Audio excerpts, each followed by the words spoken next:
ఎన్నో హింసలు పొందాడు. కేవలం నిన్ను నీ పాపం నిమిత్తమే. ఆ పాపాలు తీసేయడానికే ప్రియమైన సోదర ప్రభు యేసుక్రీస్తు అని భూలోకంలో నరుని రూపంగా ధరించి వచ్చాడు. నీ నా పాపం తీయడానికే. మనం ఆలోచించుకుంటే ఏ సమస్యలో ఉన్నా సరే, ఏ ఇబ్బందులు ఉన్నా సరే, ఈనాడే ఆ సమస్యలకు నీకు దేవుడు పులిస్తా పెట్టుకుంటున్నాడు. ప్రేమటి సోదరుడా, రా, ప్రభు యొక్క సన్నిధి, ప్రభు యొక్క ప్రేమ నిన్ను ఆదరిస్తుంది. ప్రభు నిన్ను ఏమడుగుతలేవు ప్రేమటి సోదరుడా, నీ హృదయం అడుగుతున్నారు. ఈ దినము నిజంగా నీ హృదయం నీకే సిద్ధంగా ఉన్నావా?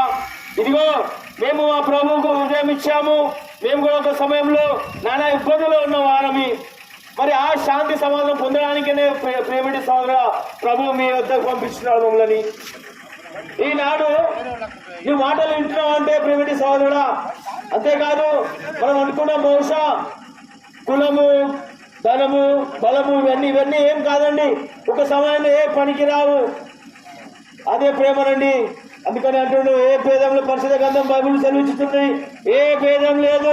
ఏ భేదంలో అందరూ పాపం చేసి దేవుడు అనుగ్రహించే మహిమ పొందలేకపోతున్నారు.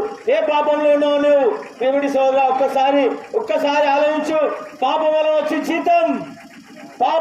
జీతం మరణము అని పరిశుద్ధ గ్రంథం సెలవిస్తున్నది.